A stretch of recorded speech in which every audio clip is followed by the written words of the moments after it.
Good morning. Good morning. It's nearly that time. You hear the music? Yeah. I won't stick with that for too long. But good morning, everyone. Thank you very much indeed for joining us. Thank you, Dan, for the hat once again. Dan Cullen was the first off the mark. He was here about 3 minutes before the show even started. Not far behind was Mr. Jim Turner. Good morning, Jim. Who else do we have in our midst? Yeah, there we are. Chris Ford. Yeah, bloody hell, we're working this morning. In actual fact, I had a couple of messages on our WhatsApp group about 5:30 this morning. Trust me, I didn't see them at 5:30 this morning because I was still in the land of Nod. Now, Gary Newhead has got one hell of a weekend planned. He says, good morning, everyone. Happy Friday. Really look forward to going home this weekend. Going to the Polar Ice Bar in Edinburgh, bar made out of ice. -11 on inside, and then on to the Dome for dinner. Swen TV has just said, like the hat, thank you very much indeed, and good morning to you. My wife has been to an ice bar in London. Said it was great. I've never been to one myself. Largely wasted. You know, it's a weird thing. I'm not. You're all aware. I'm not a drinker. Kind of fancy one. I don't know whether it's Christmas that's doing it, but it started about a couple of months ago when I started to get a hankering for a Guinness. And now I'm starting to feel like I could actually go. I could fall completely off the wagon. And here we go, says Dan. Yeah, here we go indeed. I'm going to shut that music up in a minute. Morning, you beautiful lot. Happy Friday and all that jazz. Good morning, Mr. Darvell. And Dan saying good luck. And it sounds cool. It does sound cool. Although, it's a weird thing, that, isn't it? Like, you'd kind of tolerate that in Sweden or Alaska. But you're choosing to go to a bar where it's -11. It seems weird, doesn't it? Whatever happened to going to bars where they had a roaring open fire where you could toast your tootsies? That far more my cup of tea. Alex Latham is in our midst. Good morning to you, Alex. Hope you're fitting well, my friend. Gary, maybe you could have a snowball drink. That's not really drinking. Used to like that as a kid. Yeah, I used to get the odd snowball passed down the table. Yeah, although I know my mum had a friend of Irish origin. Not that that's got anything to do with it. We used to go around to see her and her mum, and she had these little Guinness glasses about yay big, and I used to get a Guinness in one of those when I was, I don't know, 6. Yeah. Ken Hatter is back to work. Sorry to hear that, Ken. And he's got, I guess, slightly better weather. As that music ended, I think it probably has here. We've got a bunch of stuff to get through today. I'll flag it up now because it did get a comment at the end of yesterday's show. I mentioned that today's morning monologue is, if you were to pit one of today's demolition or construction workers against a demolition or construction worker against the 70s, level playing field, no technology, no GPS, no mobile phones, none of that. Who would be the more productive? And one of the last comments, I think it may have come from Gary, said something along the lines of the guys from the 70s would win because you could. I think he said the navvies of the 70s were unstoppable. That's my take, but I'm going to talk about it a little bit later on in the show. Gary says you got to have a Baileys. It's probably the only time you drink it. I do drink Baileys while I'm on cruises, have to say. Did anyone else think I sounded a bit droppy on cruises? Love a Baileys on a cruise. Stop talking about Guinness. Would love a pint. Andy, listen, it is 10:05. One of the telltale signs that maybe my control over my alcohol consumption was not quite as good as it should have been was going to work. And this is no word of a lie. This was about 8:30 one morning, and I just looked at one of my mates and said, "I could murder a pint." And it was 8:30 in the morning. And he and I both sort of stopped in our tracks and thought, that's probably not good. The only time it's acceptable to drink a pint of Guinness at 10 o'clock in the morning is at the airport, where apparently time is merely a fiction. Andy says, sun's shining here. I'm packing up, ready for the travels home, all the way from Plymouth. How long is that going to take you, Dan? Fair old while. I thought it's a long way down, isn't it? What about Dan's 5-second pint of Guinness? We haven't seen it yet. No, we haven't. We haven't. I'm almost tempted to go out for a pint of Guinness with him just to see it. Do you have no throat? Is it just like a gaping hole at the back of your mouth? You just pour it in? Amazing stuff. And yeah, there is Dan laughing. Okay, people, it is that time. Should we crack on? I think we probably should. Loads of stuff to get through. Yeah, listen, I'll bore you with it when we get there. Let's play a bit of this.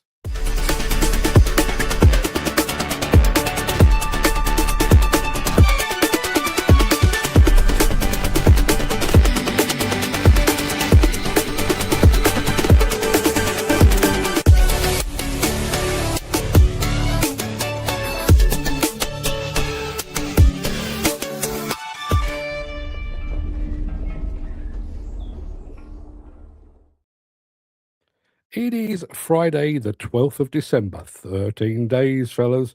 Welcome to the Breakfast Show. I am your host, Mark Anthony, the Walrus of Demolition, the Lord High Chancellor of live streaming, the Santa of all things construction related, sort of. In today's show, the genesis of a new attachment. That will make sense, I promise. We're checking out the latest wheel loaders from New Holland. We're doing so with Spanish language on the screen, because apparently you can't get the video in English, but the machines look fantastic. There's no talking to worry about. Trust me. We're zooming in on CAT customer service agreements. Plus, we're going overland. Yeah, in an off-road vehicle, the likes of which you have never seen. And as I've already said, our morning monologue today kind of, the title of it says it all. Then versus now. That's what it's called. That's what I'll be getting to at the end of the show. Before then, let's have a look. Andy Delville says, I want to see the 5-second wonder too. I'm still waiting for a time we do it. Still up for it, but only the one. One pint of Guinness in 5 seconds. I think it would be only the one. Take about 4 to 5 hours to get home. Take me 4 to 5 hours to drink a pint of Guinness, actually, but that's a whole other story. It is time to crack on with some video. Let's start with a bit of, let's go with a bit of CAT, and then we'll go over to the, I'm going to start with CAT attachments, actually, and then we're going to go on to Genesis attachments after this.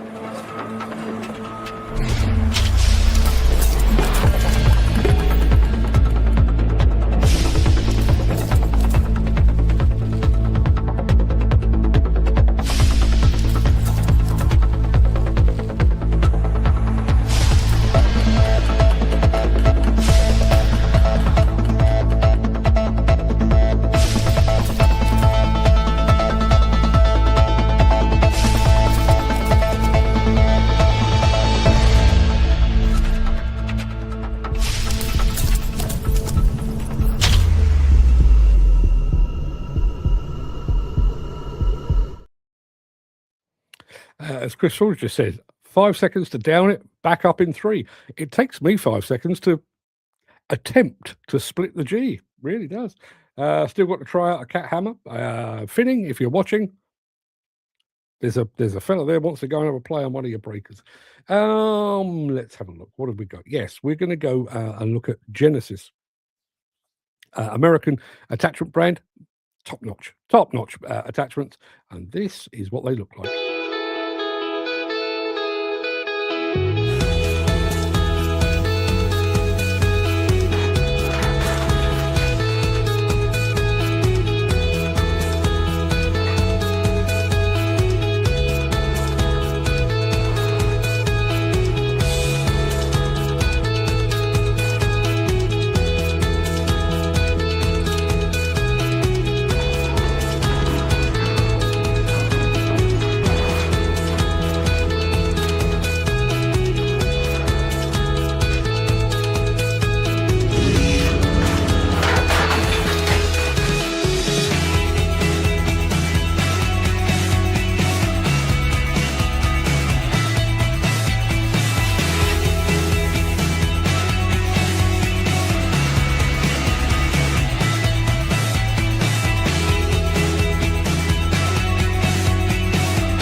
Pretty damn smart. I think you'll agree. Now, Chris Ford has asked, wonder who makes the hammers for Cat.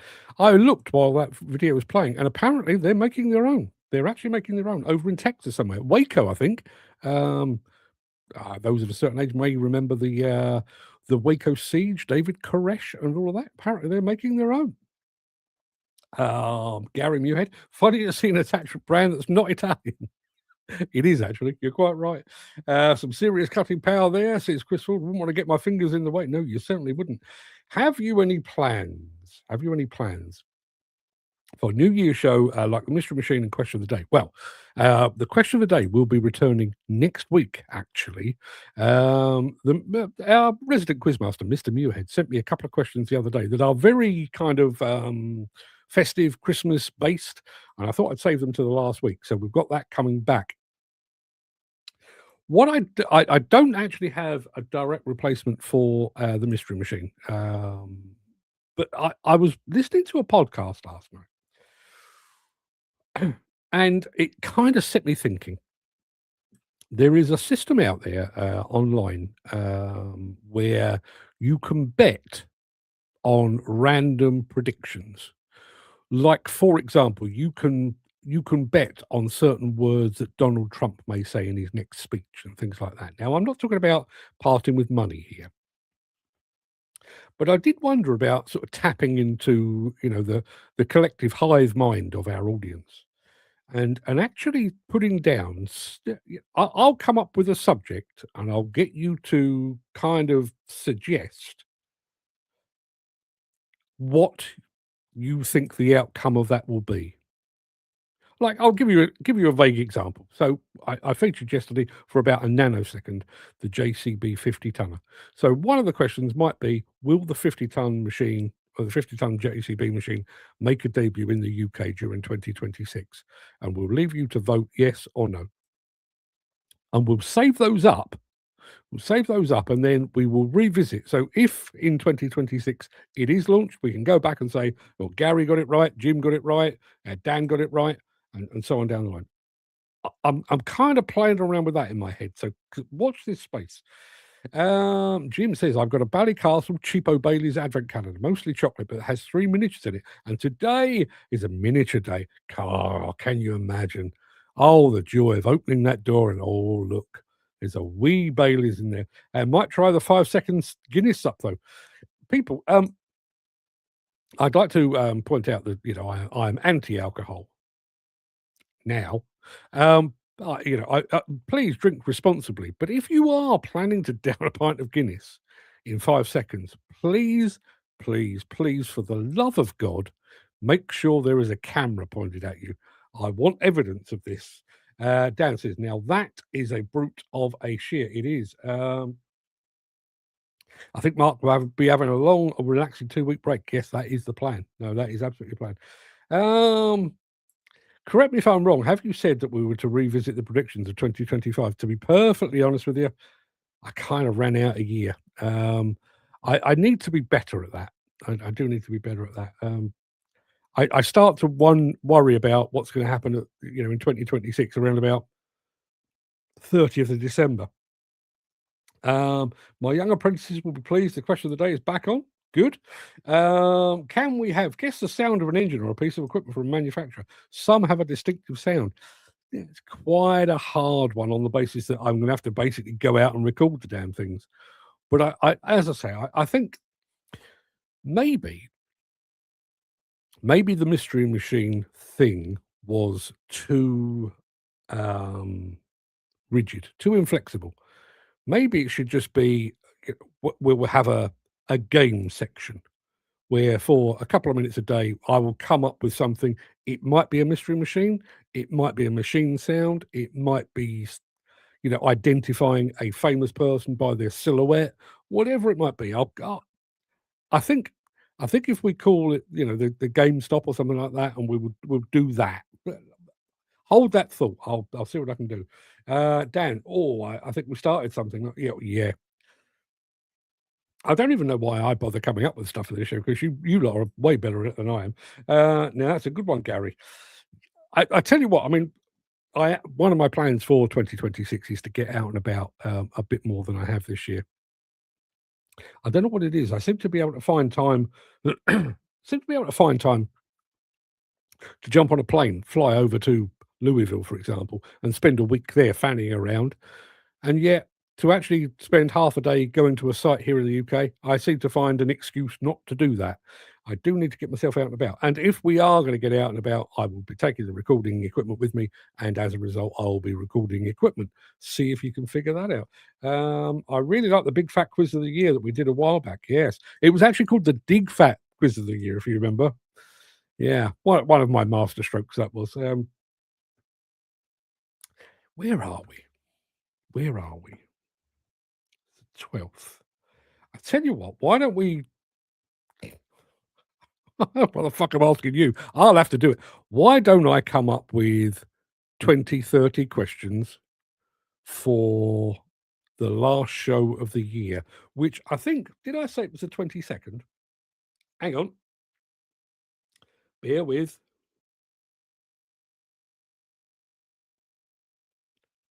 Yes, the final show will be on Monday, the 22nd. I will come up between now and then, I will come up with 30 questions and we'll just have a bit of a chinwag and we'll do the quiz and we'll see who comes out on top. How about that? How about that? We'll see what we do with that. Dan says, if I get back to Plymouth, I might try and get you into video the new equipment coming in. Please do, Dan. But more than happy to do that. I mean, look, judging by your photographs, it looks a fantastic place to visit. So yeah, count me in on that. Very much so. Let's press on, shall we? We've got some South American New Holland in a minute, but don't worry. The machines speak for themselves. If you are enjoying this episode, please consider supporting the show. You can leave us a tip at buymeacoffee.com/demolition news. Yeah, now that would be good. They're talking about a few 777 dump trucks and 60/50 cats and crushers. Yeah, fantastic. Count me in, Dan. Get to some of our vintage club working weekends, up close to plenty of quality old kit. Yeah, I need to be a bit more flexible on that.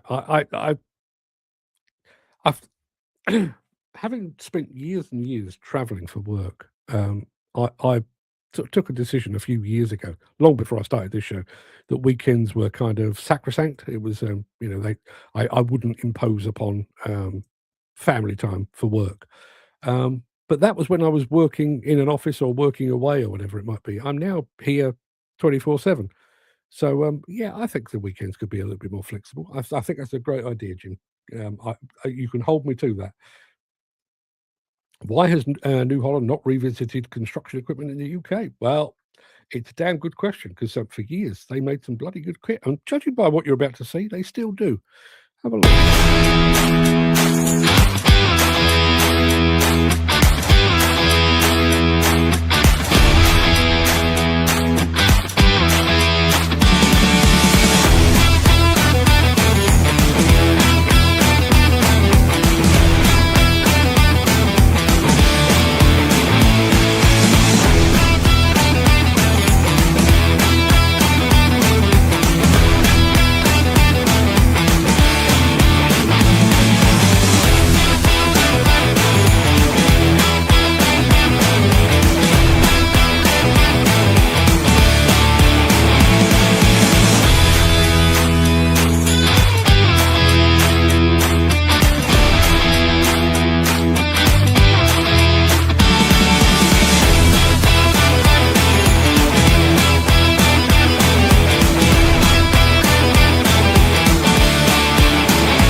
Pretty smart. I think you'll agree. I missed a comment earlier. This is from Garvin over at Mostly Diggers on Instagram, but it's kind of in response to Jim having his miniature. He says, a miniature a day keeps the doctor away.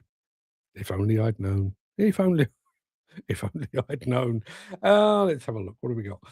Why does all manufacturers copy each other? You don't see something different. Only thing is, a bigger screen. Yeah, you're right. You're right.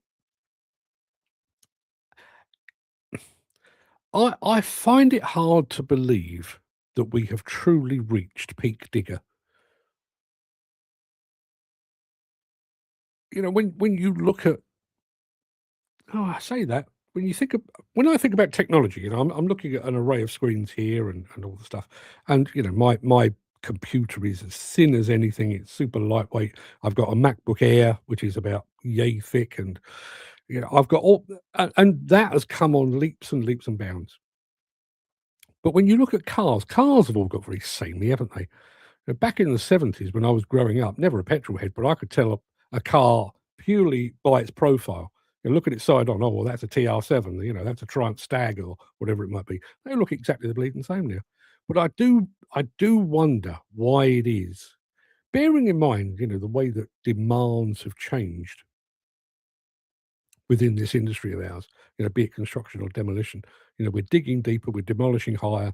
You would have thought by now that somebody would have gone, "Here's a new thing. Here's a thing you've never seen before." You would have thought. I totally agree. New Holland loaders are about the same as Case, but without the dealer backup. Yeah, sad but true. Nice loader, says Dan. I agree. I'd like to swap the lever to the opposite, like the old JCB, and slew was on the right hand, etc. He says. What else have we got? Oh, hang on a minute. Jim says we haven't reached peak digger. They just aren't being brave enough to think outside the box. Yeah, I do wonder about that. I do wonder about that. There was a saying that I heard many years ago. Nobody was ever fired for doing the same thing as their predecessor. Um, and I wonder if there's a degree of that. I wonder if despite the advent of CAD/CAM, 3D printing, and all that kind of thing, I wonder if the cost of R&D has made designers and developers of equipment um, bold, less bold and less brave.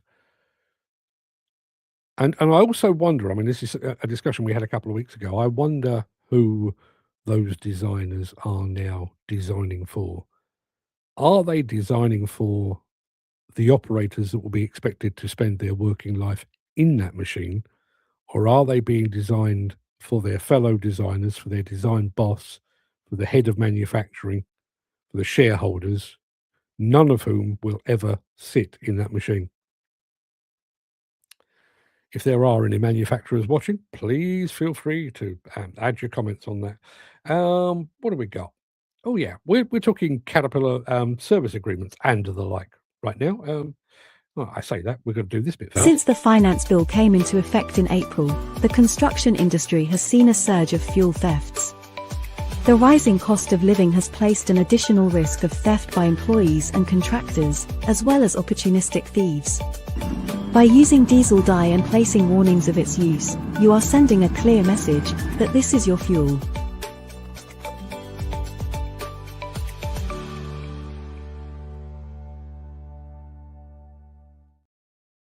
Dan, I have to agree 100% with this. He says, exactly, Jim. Like access and egress. Why has no one thought about making it easier for people with limited movement? Good point, but not just people with limited movement. When you think about all that is contained within a modern excavator, wheel loader, dozer, it's got technology up the wazoo, and yet we're still getting in and out of those machines using step ladders that are barely fit for purpose. Not so bad getting in, although I always find the steps are a little bit too far apart, so you end up sort of hauling yourself up by your biceps rather than by your glutes and your traps? Your thigh muscles. So you end up kind of hauling yourself up. But when you're coming down, putting your foot onto the step below the actual cab or below the level of the machine, guesswork. Guesswork. It must be like Stevie Wonder feels climbing down a ladder. You've no idea where that step is. And with 100 years of development, all of that technology, all of those very, very smart boffins in design departments, we still have steps that you have to find purely by sense of feel. Surely by now, we should have come up with something better than that. There's two ways you might see something different, says Jim. Either someone gives me a job and gets what's in my head, or I win big on the lottery and pay for it myself. Either of those would be okay. Either of those. Hang on a minute. Dan says the same with access to engine bay and etc. Removing certain panels easily. Yeah. Yeah. Always makes me laugh, actually. When you talk about machines of a certain size, 20 ton and above excavators, bigger wheel loaders, there's this big thing about, we've put all the service points at ground level, which is fantastic. I mean, you have to be a bit of a contortionist to do the things, but they are at ground level. Look at a mini excavator. Unless you are that big, you can't reach anything. Yeah, at the point where you have to roll the bloody cab forward just to change the oil, really. Getting out is the worst. Amount of times I nearly twisted my ankle and step full of muck. Yeah, absolutely, absolutely. I mean, I've missed the step on a number of occasions, but I also think I think muscle memory would help. I think if you're in and out of that machine 2, 3, 4 times a day, by the time you've started in the morning, had a pee break, if you're in and out 3, 4 times a day, then maybe, if my hands are there and my foot is there, there's the step. But it shouldn't be like that. Surely, in this day and age, we could have come up with something better than that. We can make diggers drive themselves. That's how technologically advanced we are. We can make diggers drive themselves, but we can't give the operator a step that he may or may not find. Climbing in and out of machines is getting harder as I get older. Used to jump into a 3C, no problem. Don't think I could do it, get in one now. Never mind a drop with a cab. No, not at all. I mean, I remember it was, I'm guessing it was one of the early plant works. Probably an early plant works. Guy I was working with got in an excavator, and it was so awkward getting out that when he got out, his sleeve caught on the joystick and he ripped the joystick off, which, I mean, shouldn't have happened. But it wasn't a case of getting up and getting out. It was get up and you kind of had to bend yourself in half. Yeah. Nothing is impossible. It's just the cost. Let's quickly do the maths. I mean, I don't have the maths available to me, but let's do the maths. If you, let's say, a decent step system, something that you could fold down or hydraulic down, couple of grand. Operator misses his footing, breaks an ankle on the way down, and he's off for 6 months. And you've got to pay him compensation. Bit more expensive, wouldn't you say? As I say, I'm plucking figures out of the area, but I would imagine that would be a much more expensive outcome, surely. Jim says, he does say something, I promise. Oh, come on. I definitely don't enjoy jumping on and out of the 3C, and mine doesn't even have a door to get in the way. Yeah. And bearing in mind, never mind, the chat and the bullshit that manufacturers come up with. Let's be absolutely honest here. Until we have autonomous machines, still a way off, till we have autonomous machines, the most important part of that machine, it's not the engine, it's not the undercarriage, it's not the drivetrain, it's not the bucket or the attachment, it's the bloke. The bloke, what makes it work. We've introduced things like automatic greasing to protect that also precious attachment. What about introducing something that means that the operator doesn't break his ankle or damage his hip every single time he gets on and off the machine? You'd have thought, wouldn't you? Gary said it was like when JCB came out of the skid steer with a door on the side when everyone used to climb through the window in the front. Listen, let's be absolutely honest here. I'm a huge fan of Bobcat, but to step over a bucket, particularly a bucket that's covered in mud when it's pissing with rain and everything else, seems so antiquated now, doesn't it? And not it's not even, I mean, I'm preaching to the choir here. It's not even the fact that you're climbing over it. You've got to get yourself up on it and then turn around and back yourself in. Surely we could do that better. Anyway, that's got absolutely fuck all to do with what I'm talking about here. So let's talk Caterpillar service agreements instead. You've got a business to run. Every minute and every dollar count. Downtime? Not in the schedule or the budget. That's where a CAT Customer Value Agreement, or CVA, comes in. CVAs are engineered to help you get the most out of your CAT equipment. It's hassle-free maintenance and ownership, security of expert dealer support, and peace of mind from equipment health management. The bottom line? Your dealer makes sure you get the parts and service you need when you need them. Whether you're buying a new machine or looking to protect a used machine, whether you're running a large fleet or just one machine, whether you prefer to do your own maintenance or let a dealer handle it, there's a level of CVA support that fits your operation. Now, let's get into the details. Every CVA includes genuine CAT parts available based on your service intervals. Every CVA also includes Vision Link and CAT Inspect, so you get connected machine data with actionable insights, performance history, and inspection results. Plus, you can include other services like dealer inspections, fluid analysis, and condition monitoring. CVAs don't just help you stay ahead, they also make sure you have a plan for the unexpected. That's where our services commitment comes in. It's all about getting you and your machine back to work. If you service your own machines, you get next day maintenance, wear, and common repair parts.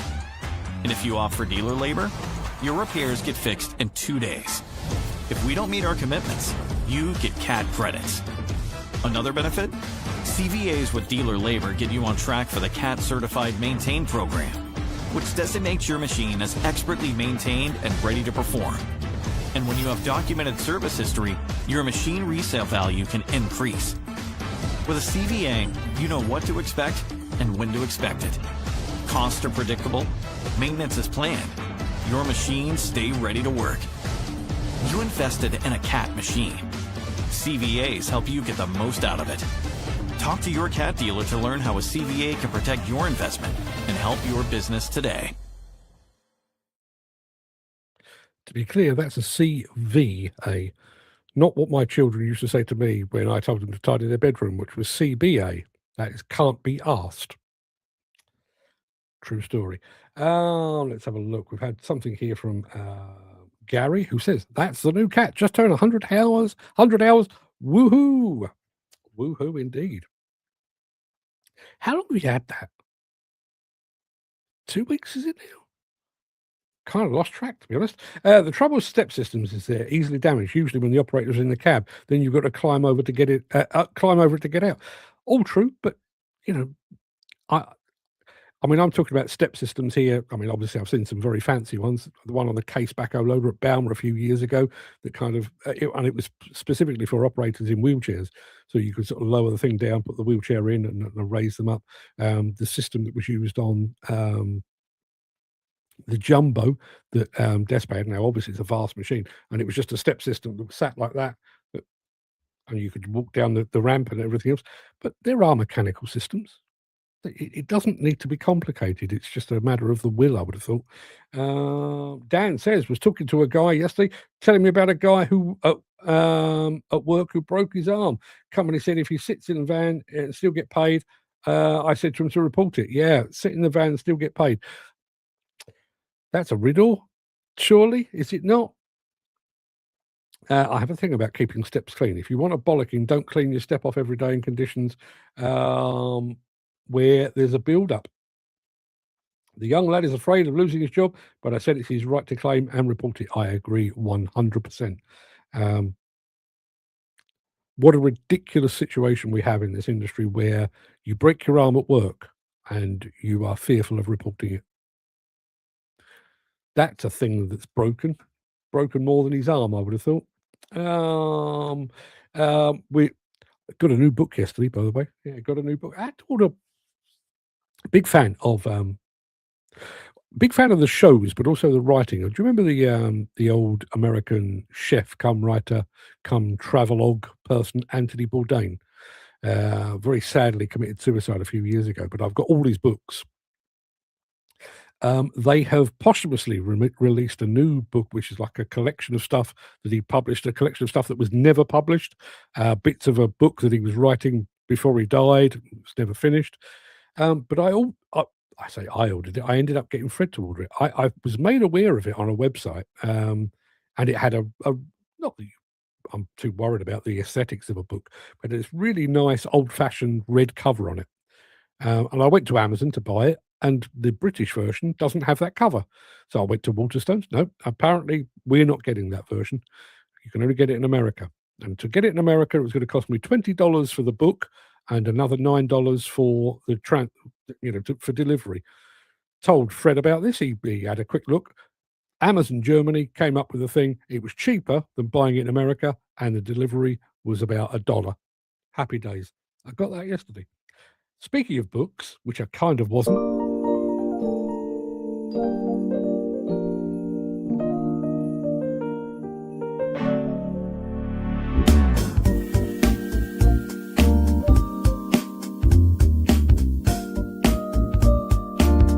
It's good to read.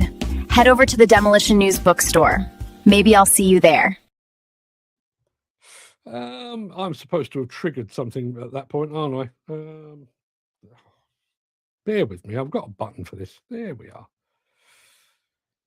You'd think I'd know my way around by now, wouldn't you? Going back to our man with a broken arm. Dan says, digger driver slewed around, hit him square on. Was very lucky, a 20-ton machine, and the operator had no consequences. He is one of those erratic operators, from what I hear. See, there's another point. I mean, I think, the young fella should probably be in for some sort of compensation, time off and stuff like that. Should be looked after. But also, there is a missed learning opportunity there. If that operator has hit him, regardless of whose fault it is, I mean, my own personal feeling here is the young fella shouldn't have been within range of being struck by a machine anyway. But even taking that aside, surely there should be an operator take the one side and say, look, we need to have a bit of a chat about this. You've hit someone. Thankfully, it's just a broken arm, but we need to make sure that doesn't happen again, surely. A couple of weeks ago, when I thought we were running out of material for this year, I did a special for the day, which I called, I think, Extreme Vehicles. YouTube were paying attention because YouTube has now started to serve me up videos of extreme vehicles, most of which I'm not particularly interested in. But I have to say, this one really caught my attention. It's autonomous, but I really wish it wasn't, because I'd love this as my day-to-day car. Have a look.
Man alive, I'd love a spin in that. Jim says there was a tiny bit of on the intro that sounds like Kim Wilde's "Kids in America," and what a tune that was. I think we're beyond the statute of limitations now. Do you remember taping the top 20 on your tape deck? Do you remember doing that? I remember very, very distinctly. I had a tape that had "Kids in America" by Kim Wilde, followed by "Fade to Grey" by Visage. Those are the two tracks that got played the most often. "Kids in America" and Kim Wilde. Dan says, what does Dan say? Dan says, I've seen so many erratic operators on the job in Woking. I told them a few times to slow down. These guys think the faster operator is a better operator. I never, in my experience. In actual fact, I mean, bearing in mind, I am not an operator. I am not a person to judge. But when I go onto a site, particularly a demolition site, and the operator is particularly methodical, the first thing that goes through my head is, he knows what he's doing. He's not a wham bam, thank you, man. Yeah, absolutely. Bear with me. I'm about to sneeze, I think. I was about to sneeze. That shocking, Dan, says Gary. That mind you, he'd be amazing on a one-arm bandit now. Yeah, maybe. As I said to the guy in question, to the guys on site, you are operating a weapon of mass destruction. Slow the F down when on site and wear your bloody seatbelts. Shouldn't really need to be telling them, should you? I mean, just not specifically on the seatbelt thing. I learnt to drive when seatbelts were not compulsory. They were encouraged for a while, and then they became compulsory. I can't get in a car. I mean, even if I'm in the back of a taxi, my automatic thing is I'm in a vehicle, give me a seatbelt. I don't get that we must bypass the seatbelt, do it up and then sit on it. I really don't understand that at all. Hey, well, I say it's second nature in a car. Why not in a machine? What's the difference? None. I say, and I agree 100%. That's cool kit. I'd be in for that. Yeah, me too. But I'd like to be in it. I mean, I'd much rather drive it myself than have somebody throwing me around and possibly off. I used to record all the classics. Yeah. Yeah. Yeah, and put a bit of tape over the bit so you could re-record it. Oh, see? And sticking a pencil in the slot. You remember when all the tape used to spill out and you had to put a pencil in and wind it? It's not a pencil, I grant you, but you had to wind it all back. And do you remember there was a time you'd be driving down a motorway and you'd see tape blowing in the wind because somebody's in-car stereo had eaten their precious cassette, and they're out of anger, they'd ripped it all out and thrown it out the window. Do you remember seeing that? That was a thing. That was a thing. What happened? Anyway, people, that's about it for the main part of this morning's show. We are down now to 6 shows before the Christmas break. So, yeah, the countdown has begun. That's about it for today's show. Anyway, I'm going to roll the outro in just a second before leaping gazelle-like over into my morning monologue. If you can't stick around for that, please stay safe. Look after yourself, your family, your friends, and your colleagues. Hope to see you again very soon. I'll be back on Monday. If I don't see you before, have a good weekend. But if you do have the time and the inclination, I shall return after this.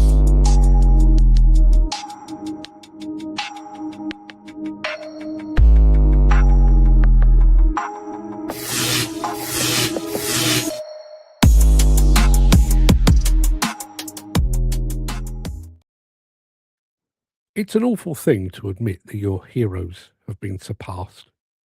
Muhammad Ali was more than a boxer. He was a phenomenon, a cultural icon who transcended his sport.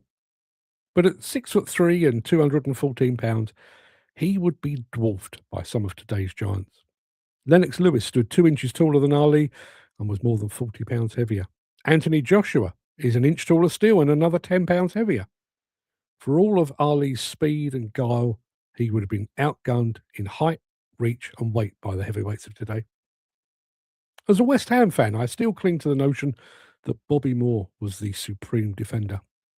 But Bobby Moore liked to drink, and he wasn't averse to the occasional cigarette, unlike the elite athletes of the modern game. A player like Cristiano Ronaldo has a personal coach and a nutrition team. He's bigger, stronger, and faster than anyone Bobby Moore ever encountered. Like Muhammad Ali, Bobby Moore would have been outgunned and outmatched. Jesse Owens was an amazing sprinter, but Usain Bolt would run past him like he was standing still. Mark Spitz won 9 gold medals and was unquestionably one of the greats of swimming. But with 23 gold medals, Michael Phelps subsequently made him look like a child doing doggy paddle. In almost every instance, the sports stars of today are stronger, faster, and better equipped than their predecessors. However, could we say the same about those working in demolition and construction? Would they dwarf their forebears from years gone by? Well, to conduct a fair comparison, we need to look at them on a like-for-like basis. I mean, Roger Federer hits a tennis ball faster than Fred Berry. Rory McIlroy hits a golf ball further than Jack Nicklaus. But in both cases, modern equipment plays a role. So let's begin by stripping away the trappings of modern life. How would a worker from the 1970s compare against a worker of today? To find out, let's take a look at a typical working day. Our worker from the 1970s arrives on site. Within 2 minutes, he's at work. He hasn't paused for hard hats, high-vis vests, safety boots. He's wearing his repurposed Sunday best. His head protected by nothing more than a cloth cap and a donkey jacket to keep the cold out and the dust off. And curiously, his donkey jacket is black, which, contrary to modern belief, didn't render him invisible. Meanwhile, our worker of 2025 has arrived. He has donned special boots, gloves, safety glasses, a high-vis jacket and a hard hat, the colour of which denotes his standing on site, apparently. He's queued to sign in and sat through a 10-minute site induction. He's still not ready, and he's still not at work. He needs to do a pre-start briefing, a drug and alcohol test, and he needs to get the green light from the consultant checking the building for the presence of bats. By mid-morning, our 1970s worker is already an hour ahead.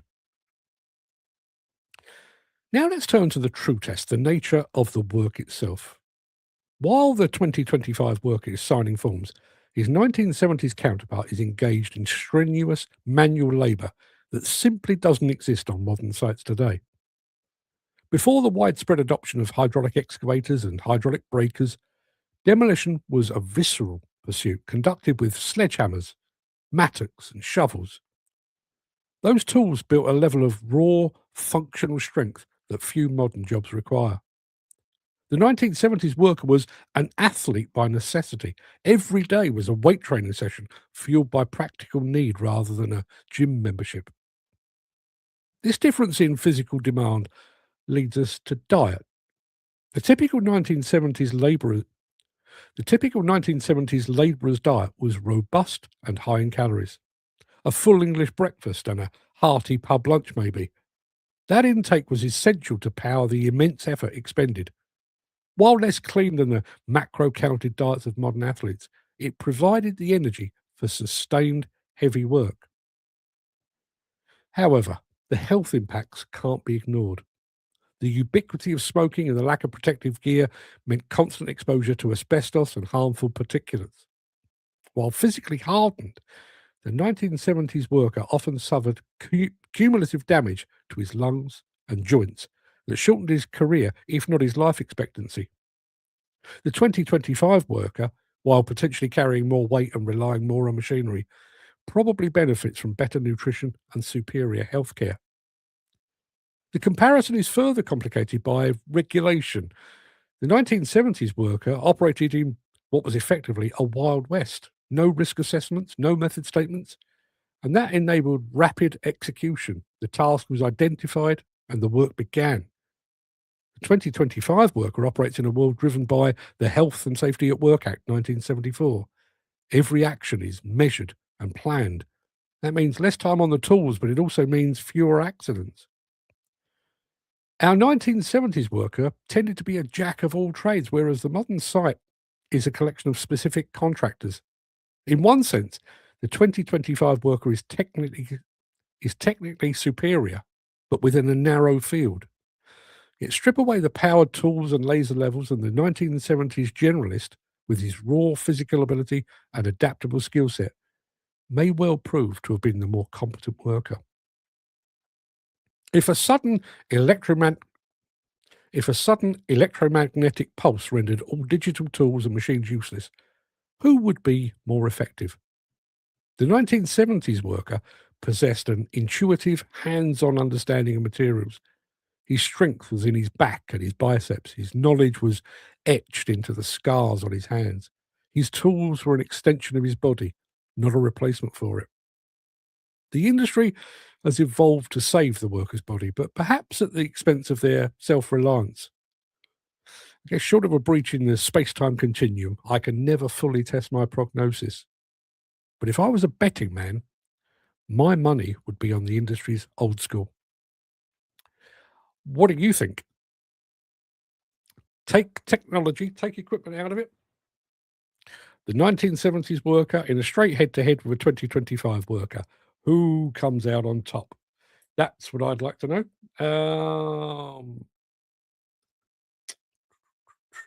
Go back to Jim. I never used to wear a seatbelt until the buzzers came in. That's when it became normal. Yeah. And there is the thing. There is precisely the thing. I think at the point where it becomes normal, why would you not? And is it? Do they not say it's 6 weeks to make or break a habit? So if you wear a seatbelt for 6 weeks, once that 6 weeks is up, it will feel unnatural to you to operate without it. So do the job. I remember that used to get frustrated when the tape got wound up. Yeah.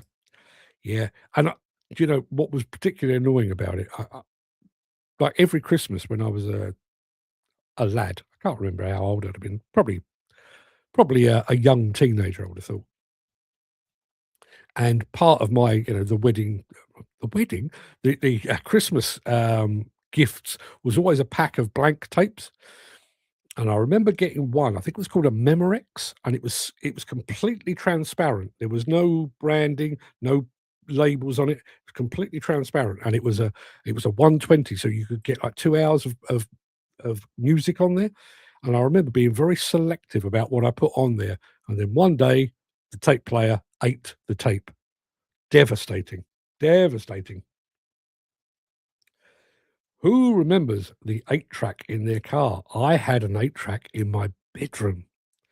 My dad was, although he was a chauffeur by the time he actually did this, he had actually been a carpenter, I guess you'd call him. And he made me like a desk for my bedroom, and I had a stereo player, and I had all the mod cons and everything else. But one of the things that he did, he put a car battery in a box under my desk, and I had an 8-track going through an alternator, and I had a bunch of 8-track. I mean, 8-track, when you think about it now, when you think about, the unlimited music you have available to you now, you had 8 tracks, but yeah, they were fantastic. Loved them. You should do a Kindle or a podcast of your monologues of the year. Be quite an interesting project. I think you've done some unbelievable, fantastic monologues. Dan, they're all available. They're all there. Just go over to YouTube. Don't need to do a podcast. You could just go and, if you get bored over Christmas, just go to YouTube and search for Demolition News, and they're all there. They go over there every single day. The navvies who built the railways lived on meat and beer. Got the jobs done, though, didn't they? And I mean, I know you're saying the railways, the canals, the motorways, all exactly the same. All exactly the same. And I don't want to go down this path with this, but I got the impression that those guys kind of took their working conditions as, that's our working conditions. I don't know if we would today. I think a general, I hate to use the term, a general wokeism has made, I wouldn't say it's made our modern workers necessarily weaker, but it's certainly made them more mollycoddled, I guess. They're a bit wrapped in cotton wool, whereas, as I say, that the guy with the donkey jacket, fag hanging out of his mouth, flat cap on his head. Come rain or shine, he was going full belt. Yeah. Very well, very true and very well written. Thank you, Dan. Yes, I'd go for the older ones as knowledgeable. No technology required. Just use that thing between your ears. Yeah. See, there's an interesting point. There is an interesting point, which I didn't touch on, which I probably should have done. You would like to think, given all that we have learned and given the availability of information, the sum of all human knowledge is in the palm of your hand and everything else.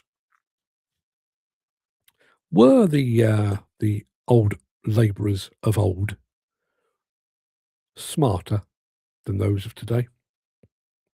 I think we have better access to information.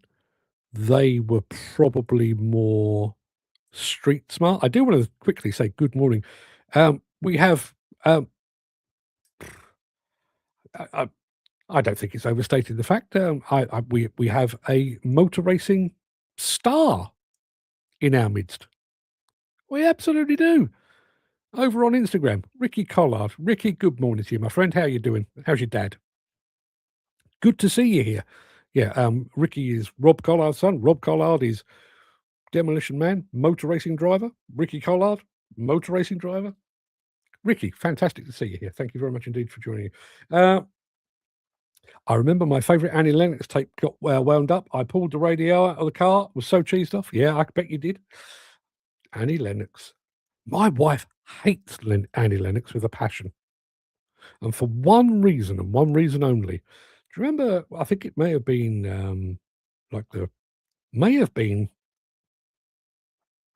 the Freddie Mercury tribute concert, and Annie Lennox performed a duet with David Bowie and was a bit kind of all over him. And, my wife holds David Bowie in the same regard that I do. I just thought, well, that's Annie Lennox being Annie Lennox. My wife was, how dare she? And she's literally anti-Annie Lennox ever since. Remember the skeleton TV advert for VHS tapes, recorded and not record and not fade away, and it had the not fade away song, didn't it? It's the Stones, right? And the old Irish, I think that's navvies that built the country's infrastructure that we go back onto today. Now the Indian, Romanian guys learning from the older operators. This is why most concrete gangs are of a different origin, says Dan.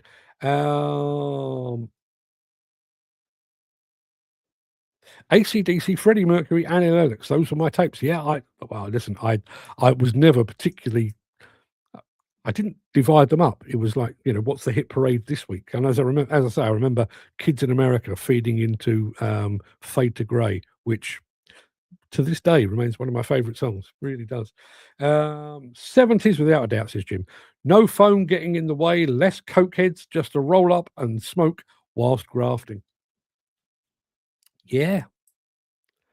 Yeah.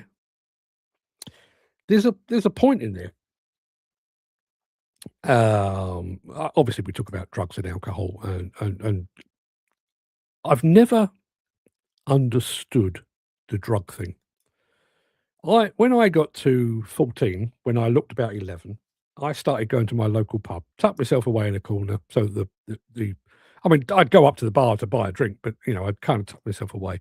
Nobody really batted an eyelid. The fact that there was a child in there, I'd have a pint or two of Foster's as much as my pocket money would allow, and then I'd be on my way.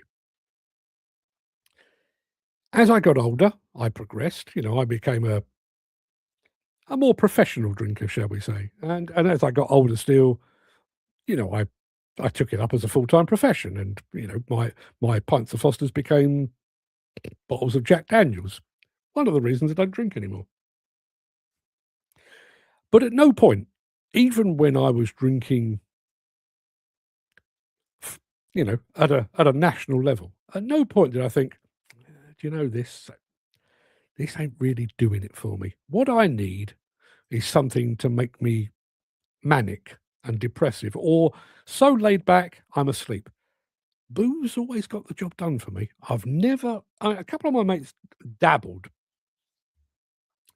with weed and stuff like that, and I could never see the point. Lager got me where I wanted to go. No idea why people dabble with drugs at all. Really don't. You can't beat the ad for Memorex. Bauhaus with Pete Murphy. Oh, do you know, I was listening to a thing the other day. If you're not old enough to remember Bauhaus and Pete Murphy, please feel free to tune out because I'm about to get very, very boring. I was reading a thing the other day about Bauhaus, band from the early 80s. They're probably the originators, I would say, of kind of goth music. I know everybody points to The Cure as being the lords of goth, but Bauhaus did it first, basically. And their debut single was a single called Bela Lugosi's Dead. Bela Lugosi, the actor who famously first played Dracula. And the song is about 6 minutes long, almost all of which is intro.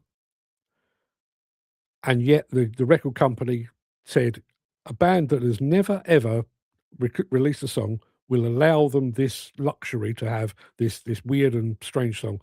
Not only that, when Pete Murphy was a really kind of a Bowie-esque, androgynous looking guy. When he went in to record the I'm trying to think of the word. When he went in to sing, basically, Bela Lugosi's Dead, he had never sung into a microphone before. And yet the record company went, yeah, go on, we'll give it a go. They look weird. They sound weird. It takes them forever to get to the point. And this bloke, he's weird looking and he doesn't seem to know what to do with a microphone.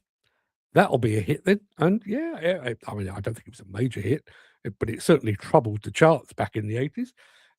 That's another problem with the guys now.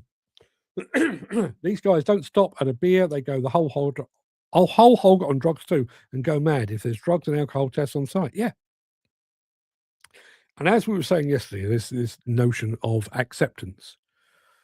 Rather than cracking down, rather than introducing, bearing in mind, we were talking about somebody earlier on that had their arm broken by an excavator. Rather than cracking down and making compulsory drugs and alcohol testing on all projects at all levels, that's just part of the industry now.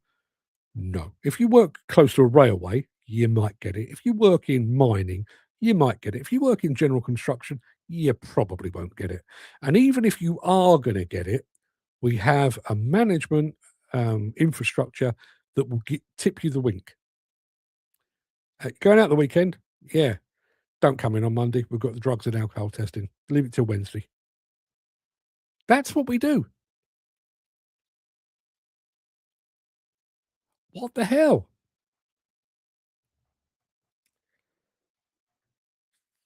And to make things worse, because we're not recording the impact and the influence of those drugs and alcohol, or the presence of those, when there is an incident or an accident, we don't actually know whether we need drugs or alcohol testing. If what was it last year? Was it 30 people were killed in the last recorded stats? If it turned out that 20 of those had been caused directly or otherwise by the presence of drugs or alcohol, you'd like to think that there would be an industry-wide crackdown. We are now going to make drugs and alcohol testing compulsory. But we don't actually check and we don't record. And therefore, when we come to the end of the year, we have no idea whether they impacted or not.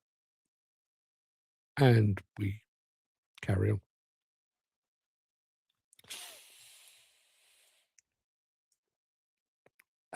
Chris Ford says, speaking as a 70s dinosaur, I was taught using Roman technologies, profiles, and a traveller. Don't think that's a bad thing. Did you read the Crane report? There's a big piece on drugs in the industry.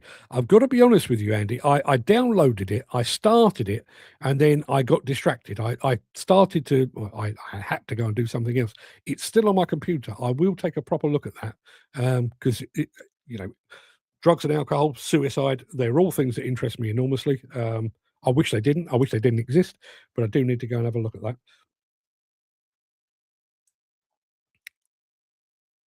There you go. There you go. Gary says, we had a drugs and alcohol test on site yesterday, lost 5 guys out of 30. Somebody very quickly do the maths. Percentage-wise, that's a lot. I can't do it in my head. I don't have my math hat on, but that's a lot. A sixth, you know. Never mind cassettes. What about reel-to-reel tape recorders? Still got some tapes somewhere from late 60s, early 70s. Always thought they looked great, particularly those. You remember the upright ones? I had one of the flat ones. Flat. So you like a record player, but the reel-to-reel tape. But I remember a mate of mine had one that stood upright, and the tapes were, or the the reels of tape were upright. Fantastic looking bit of kit. Wow, a Thursday. Go, Gary shows you. Yeah. Fantastic point, Dan. Well, I think we tend to think that people are going off and, overindulging in drink or drugs or potentially both at the weekend and only the weekend. This is a Thursday. A Thursday. And 5 out of 30 have been found wanting. Gary Goldsborough's just joined us over on Instagram. Good morning, Gary. How are you doing, mate? Good to see you here. That's a Thursday. So I wonder what the reading would have been on, say, a Monday. My guess is probably higher. Going back to, our workers of old, I mean, no way of knowing, but I'd like to think, yes, I'm sure a few of them came in reeking of, what were they drinking back in the 70s? Mild, pale ale, something like that? I don't know. Bit before my time. But not drugs. Gary says, I'm okay, and you? I'm doing fantastic, Will. Gary, thank you very much indeed for asking. The site I was on in Woking, a few guys were sent there because the other site had random tests, and these guys were drinking a lot. So instead of getting sacked, they go to the job. Yeah. And there's another point.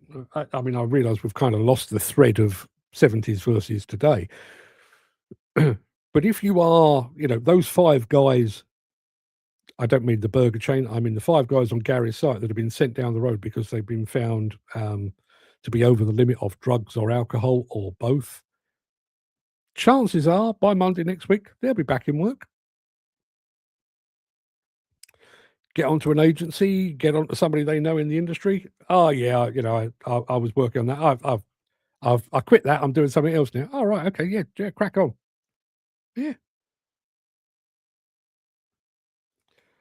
3 Guinnesses and 3 halves. That was more of the older generation. All in 5 seconds. To this day, always wanted a Nagra SNST reel-to-reel tape recorder. A Nagra SNST. Hang on a minute. I don't know what one of those is.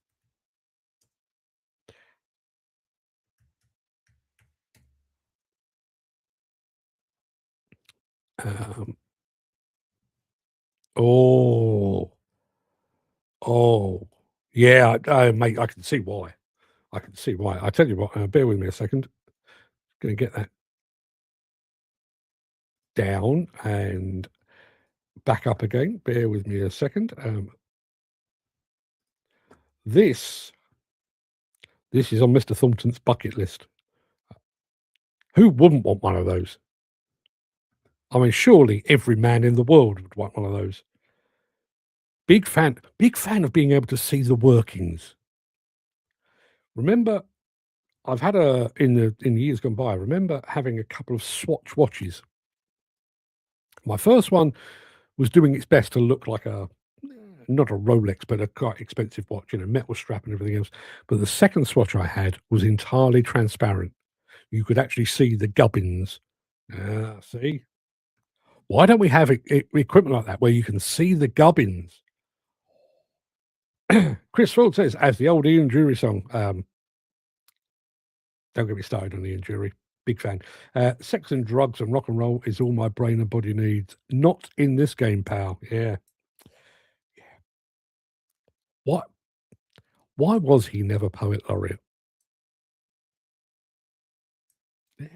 There you are. As the companies could be responsible for allowing them to leave. Good point. And Dan's saying, oh, wow, that's cool, Mr. Thornton. It certainly is, yeah. We could widen the brief of this show very, very easily. Old crap that we loved.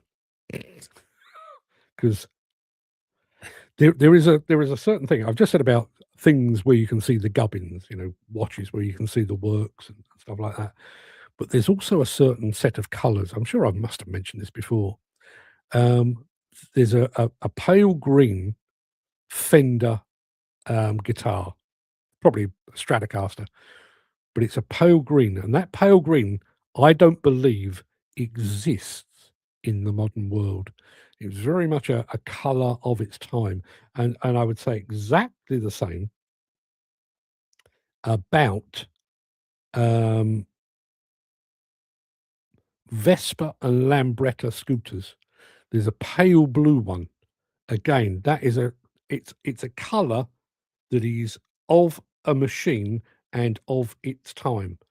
You go and have a look at an old Caterpillar tractor. I'm not talking about going back far enough for when they were grey, but the early yellow that's been faded with weathering and that patina of age.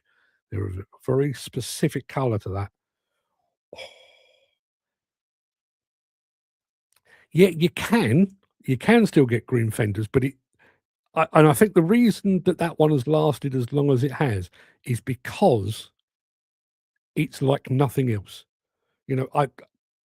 I don't play guitar, but if I were to take up guitar and get any good, I'd be going down the Gibson route. I wouldn't be up buying a Fender. But there's something about that green that is just. Apparently, I've I said about stuff we had and loved. Also, crap that we've still got. Yeah, got a bit of that as well. You missed a comment before that, Mark. But did I? Did I?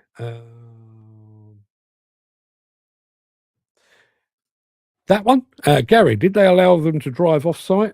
As companies could be responsible for allowing them to leave. Yeah, I did take those out of sequence a bit. I apologise for that, Dan. Yeah, did they allow them to drive off-site? Interesting point. You've been found to be over the limit. Jump in your car and leave. Sketchy, isn't it? It's a good point, though, Dan. Well made. That'll do us for this week. That'll do us for, well, as I say, we've got 6 more shows. Got a full whack of shows next week. Need a collective noun for these shows. We've got a full mess of shows next week. And then we've got one the week after on the Monday, in which we're going to probably do a quiz. That hadn't been decided before the show started, but apparently it has now. Somebody said it was a good idea, and I decided to run with it. And Andy saying, thanks, it's been emotional. I should play out on that, shouldn't I? Should play out on that. Vinnie Jones saying, it's been emotional. Copyright would be all over me. I better not do that. I actually wanted to start. We were talking about old music with Kim Wilde and Visage and stuff like that. Anyone familiar with the song Being Boiled by the Human League? Anyone remember that? It starts with a little bit of synthesizer, and then Phil Oakey in his, I don't know quite, I mean, Phil Oakey's from Sheffield, but he's kind of sounding wannabe American. And he actually says, before the song starts officially, he says, okay, ready? Let's do it. I always thought that'd be a fantastic way to kick the show off. But again, the copyright police would be all over me. A big league fan. Yeah, absolutely. Absolutely.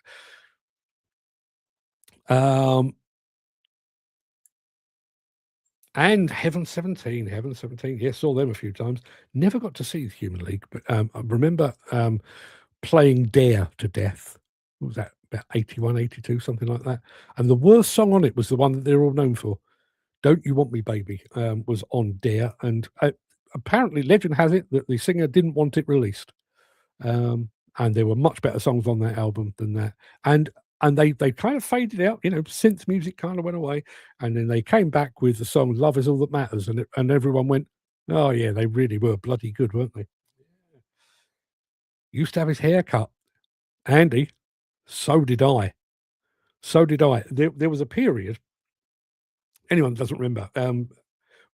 Phil Oakey had a completely lopsided hairdo, kind of down to about there on one side and nothing up the other side. I spent the best part of 2 years talking to people while flicking my hair out the way. Yeah. Got to get ready for train journey. Choo choo. Yeah, choo choo indeed. Have a safe journey back, Dan. We'll be back. We'll be back.